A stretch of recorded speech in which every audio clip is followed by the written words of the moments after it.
Welcome back to Tomskog, where every strange event unearths deeper mysteries.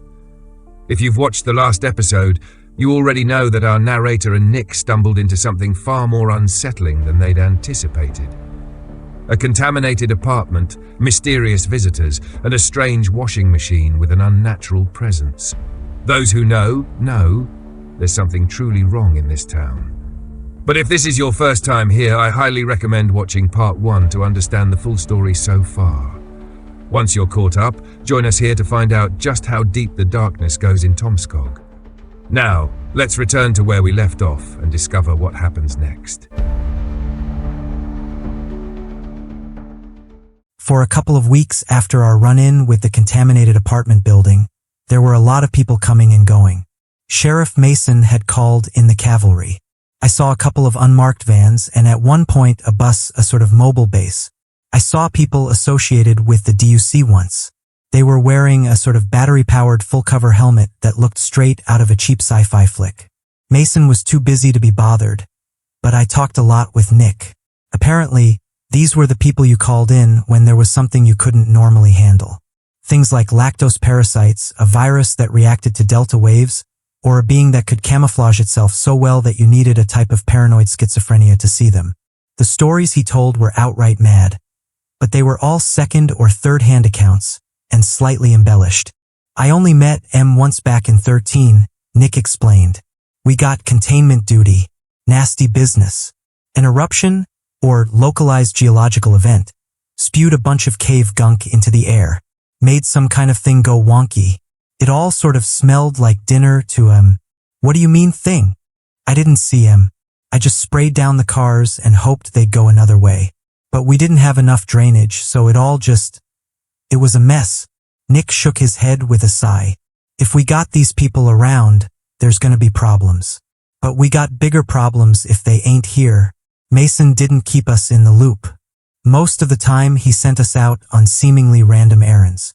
One time we were to sit by a field of blue sunflowers, armed with shotguns, tasked to shoot anything that moved. Anything. Luckily, we didn't see anything, but still. Another time, he asked us to go to supermarkets in the area and buy a number of items. We were then to meet up with an associate that would handle the items and double-check for statistical issues. Didn't sound all too bad. But I got a bit nervous when the lady we handed it to came fully geared in one of those CDC hazmat suits. There was no patch or mark. She was unaffiliated. We also had to do bi-daily check-ins on Frog Lake. Both to make sure the frog population was in check, but also to see if someone was swimming around. It was early January, but apparently it was known to happen. The lake had historical significance to the area, and people sometimes did strange things in it. I remember stopping at the local gas station for a hot dog with Nick once. We'd been out to check the trees for red birds all day, and I was getting sick and tired of being thrown around town like a wet napkin.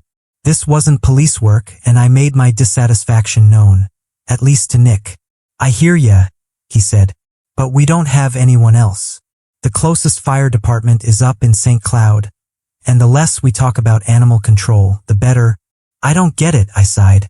Sheriff just drops a weird word and all of a sudden it's high alert for weeks on end? The year walk thing, Nick corrected. Yeah, it's gonna be months. So you know what this is? A year walk? Right, he continued, finishing his hot dog. It's like an idiot holding up an eat me sign and all kinds of weird shit shakes loose to have a bite. And anyone can do this at any time? Nah, you gotta be in the right place at the right time.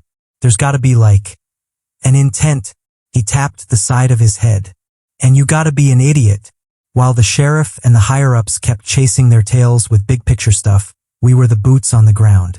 Nick and I were kept in the dark about a lot of details, but we were still expected to drop everything at the drop of a hat. I mean, that's the job, but it's not what I signed up for. I contemplated quitting outright. There were other jobs around Tomskog to apply for, and this just didn't seem worth it. We were always on call, and sometimes we'd get rung up for the most ridiculous things. Like this one time when I got a call to check on an elderly woman. I was to see if she had something in her ear. If she didn't, I was to give her migraine medication. How is that urgent enough to wake me at 2:30 a.m.? But that's the thing with Tomskog. No matter the call, It's a coin flip between nothing and a nightmare. And we were due for a nightmare. One day we got a call about someone dumping trash by the side of the road. It wasn't a priority call, but the sheriff was too busy to hand out any other orders. So yeah, Nick and I checked it out. It was an early January morning. Sun was still rising and the snow from the previous night was still settling. Not a cloud in sight, just a light mist rising from the warming frost. The kind of weather where it feels like summer but looks like winter. Nick pulled over and smacked the dashboard. His sunglasses looked more pink than usual. Up and at M. We're here.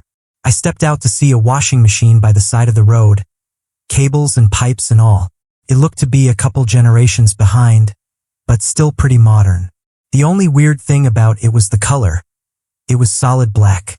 I guess we just haul it off, I said. You got a junkyard? Nick wasn't convinced. He walked up to it and opened the hatch. Something black inside. Looks like oil. So it's broken. Then why didn't they throw it away?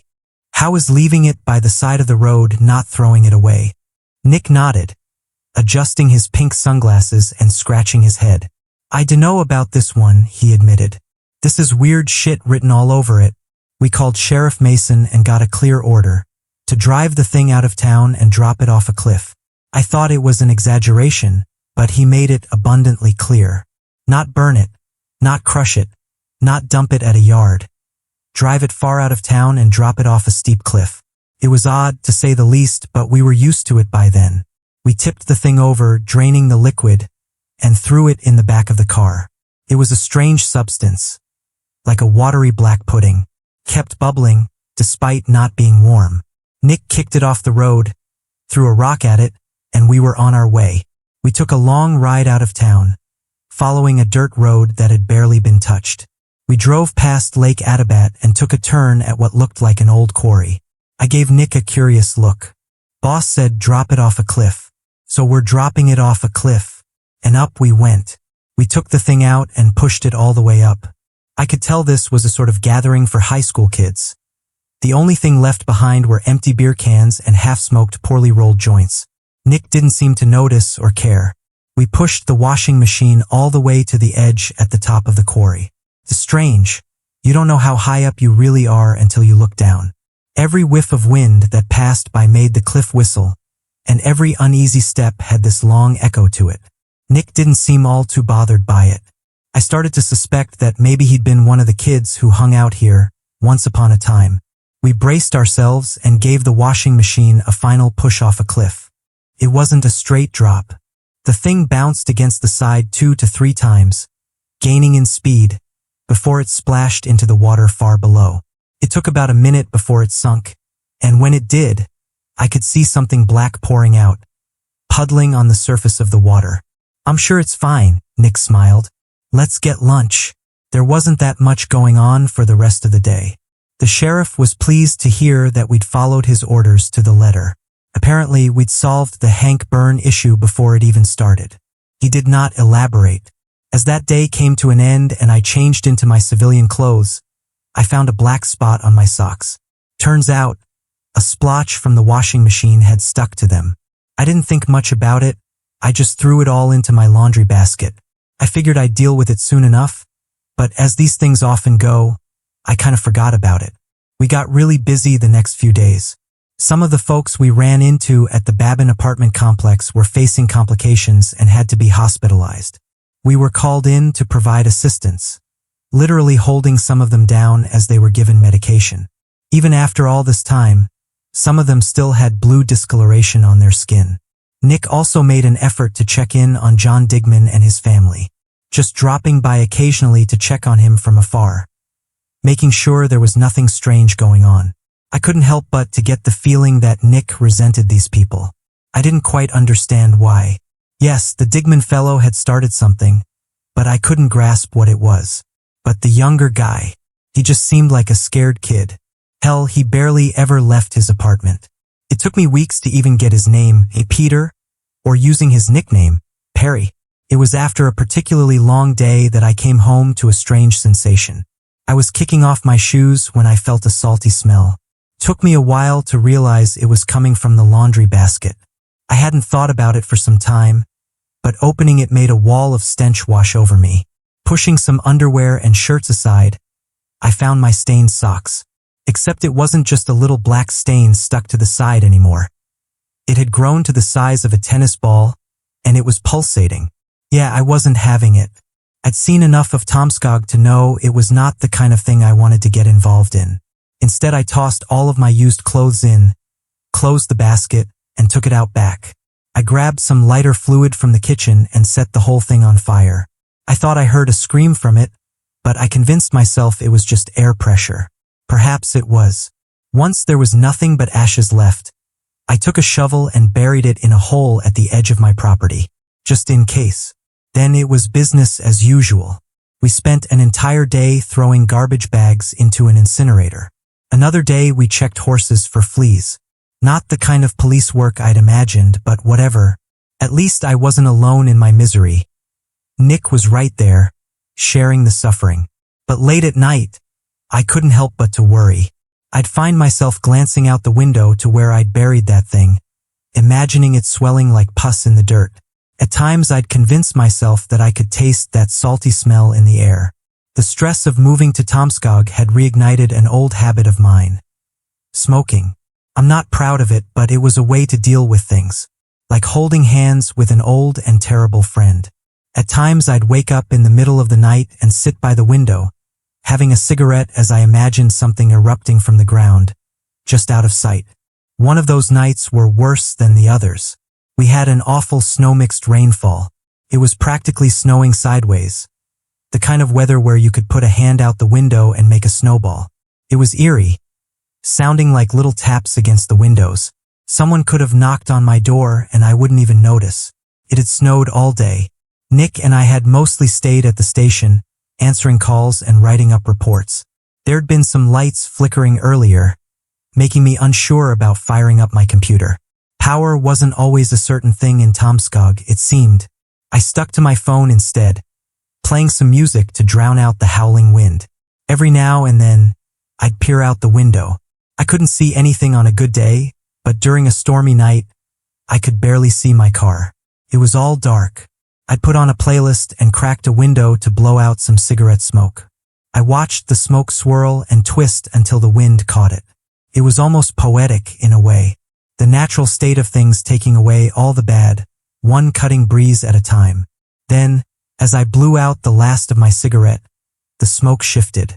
I was blowing straight into something solid like a black wall. There was something pitch black right in front of me. My heart skipped a beat. Looking up, I saw the snow gather around the edges of something impossible tall and dark as the night. I could guess the vague silhouette of a person, but it was so dark that it looked invisible. It was at least 9 feet tall and solid black, and still as a grave. I slowly stepped back, keeping my eyes on it. I reached for my phone, clicking off the music. The thing outside didn't make any noise. It just stood there. Now, I'd seen things since I got to Tomskog, but this was something completely different. It wasn't just weird or quirky. It was downright impossible. There was nothing like this in the history books. They don't teach you about this at the academy. This was the kind of thing only nightmares can teach you about. I looked down at my phone, placing my thumb on the number pad. I didn't dare to look away for too long, shifting my gaze up and down between the thing at the window and my phone. Sheriff Mason was higher up in my contact list than Nick, so I just made the first call I could. I had to reach someone. Anyone. 2 signals passed. "What?" the sheriff answered. "There's something outside my window," I whispered. "It's tall. Ink black. Maybe 9 feet. It's just standing there." "What?" he repeated. "It's outside right now. I don't know what to do." "Didn't you throw the goddamn washing machine off a cliff?" Wait. "Yes." "Then how are you?" There was a crackling noise as something moved. I gasped and the sheriff shut up. A 5-fingered black hand gently pressed against the window, causing something dark to drip down the side and pooling at the bottom of the window frame. The thing looked in with a blank, featureless face. No eyes or nose or mouth. Just a head. Like it only barely remembered what a person was supposed to look like. "I think it's trying to get in," I whispered. What do I do? Is it all black?" All the way through. I think so. You see nothing white? Nothing at all? No, I said, looking a little closer. No, there's nothing. The hand pressed harder. The glass shook, and as cracks gathered, it was already too late. It only took a second. The window shattered, and a long arm reached for me. The warmth of my home dissipated as a freezing wind forced its way in. Shards of glass littered my bedroom carpet. I was casually dressed in a pair of sweatpants and a simple white top. Up until now that had been enough. All of a sudden it felt like nothing. I dropped to the floor, not even noticing my phone bouncing away. The long arm seemed to bend and twist at impossible angles, fumbling towards me. It knocked down a painting and my bedside table along with a lamp that shattered on the floor, destroying the last of what little light I had. I crawled under my bed, searching desperately for my phone and cutting my hands on the broken glass. I looked back as I heard another creaking noise, watching a long leg gently step inside. I could hear a distorted voice coming through my phone, somewhere off to the other side of the bed. Reaching for it, something stirred in the back of my mind. I pulled my hand back. At the speed of a heartbeat, one of those long ink-like arms reached all the way across my bed and slammed down a viscous fist on my phone, pulverizing it with a force that made the floor bend and crack. I stayed under my bed, instinctively covering my mouth with my bleeding hands. I tried to control my breathing as to not snort my own blood. The thing was inside my home. The window was broken. I heard an uneven stomping as the thing stumbled back and forth. It had the dexterity of a newborn deer on ice, slipping on carpets and cables, thrashing against every corner of furniture and every door left askew. It's as if it didn't understand what a home was and recognized everything only as frustrating obstacles. As soon as something moved, it would launch itself in that direction with complete abandon, crushing anything in its path. Because of its size, it would accidentally knock things off tables and walls, which in turn would cause it to turn and attack. And still, it didn't say a thing. No grunting, no huffing, nothing. Looking around, the only thing within my reach was my cigarettes and lighter. I had my car keys in my pocket, but I'd need those if I were to get out of there. As the thing thrashed around in my living room, I planned my next move. It was only a matter of time before it found me, and I had to be proactive. I was going to trick it to give myself some time. As a dull moment lulled, I looked out from under my bed and angled my hand towards the broken window. With a flick of the wrist, I threw my cigarettes and lighter, hitting the corner of a dangling shard. There was a little tink sound, not enough for the thing to notice. But as the shard came loose in the wind, I held my breath. It fell. It shattered against the window frame, and a smattering of footsteps came thundering towards me from the living room. Took the bait. In little more than a second, a dark mass threw itself out the window, bringing along whatever shards had managed to hold on. That thing was so big that I could feel the rush of the wind follow it. It fumbled around in the snow, desperately smashing and stomping at everything and anything. I had to make a judgment call. Should I try to sneak by or make a run for it? I decided to play it safe. I took it slow. I crawled out holding my breath. I chose my steps carefully, but it was dark. It was hard to tell what I was stepping on. I poked around with my big toe, making sure I didn't step on any big shards of glass. The thing was too busy messing around outside to notice. Taking my hands off my mouth, I slowly relaxed my lungs. I forced new air in, the cold mixing with my adrenaline to send shivers down my spine. Making my way into the living room, I could feel my weight pressing down on the wooden frame of a fallen photo. I think it was my graduation picture. The frame slipped and I lost my footing. The world turned upside down as I landed face first on the floor, losing my breath with a violent thump. I could tell I'd bruised my shoulder. The noise outside stopped, and for a second or two, there was a perfect silence. Then it attacked. I looked back as it came crawling back inside like a squirming tadpole. I got up on my feet, rushing towards the front door. I had a head start, but it was gaining on me. I caught a break as it tripped over my couch, but even then a long arm managed to brush against the back of my head, fingertips sticking to my hair like freshly chewed gum. I ran outside, the snow soaking straight through my socks.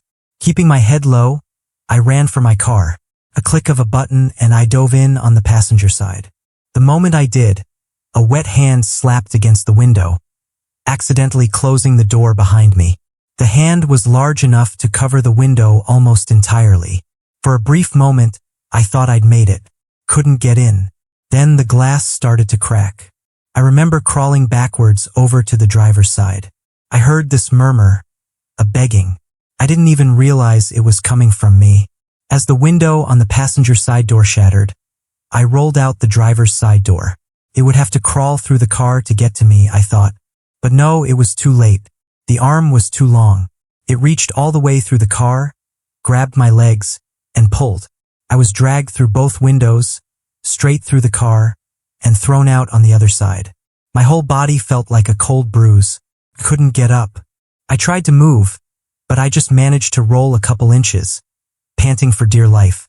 That thing loomed over me, ready to strike, to crush me. It had no face, but it moved its head like it observed me, bobbing back and forth like a snake. And still, in that moment, I was trying to fight. It was all I could do. So when it raised its impossibly long arms, I expected all the lights in my mind to go out. That I'd done all I could, and that'd be that. And in that split second, a primal fear gripped me. I regretted everything, absolutely everything. But I heard a light tone. The world stood still for a moment. Another light tone, a distant car. It was honking. I tried my luck just a little and moved, but felt a massive hand press me down, albeit carefully. It was curious and didn't pay me no mind for now, but it wasn't letting me go anytime soon. A car rolled around the corner, and the driver got out as soon as we got caught in the headlights. It made me realize how dark this thing really was. It reflected nothing. It was like a black hole. Sheriff Mason stepped out, wearing nothing but a shirt, cotton slacks, and a pair of slippers. He waved at us, forcing a whistle from the lips hidden behind his walrus-like mustache. "Hey," he called out. "Hank! Hank Byrne!" The thing turned to him, letting me go as it did. Whatever this was, it found Mason far more interesting. Mason stepped forward, silently ushering me to get inside my house with his left hand, making a phone gesture. He wanted me to call someone. Nick, probably. I hurried inside. The last owners still had a landline, and I figured I might as well use it. As I did, I could still hear them speak outside. "Hank, I'm sorry," Mason said. "I thought you were safe and sound. I didn't think you'd get lost like this." There was no response, but Mason paused as if there was. "This must be scary, I know," he continued. "And painful. Terribly painful. I get it. You never asked for any of this." There was a thump. The creature moved. "Look, I got you something. I know it hurts, son. It hurts bad. This is what you're looking for, right?" A pop of a trunk, a shuffling noise, couple more thumps. "There we go," Mason sighed. "It's okay. Take as many as you want." As the thumping grew distant, Mason came inside the house.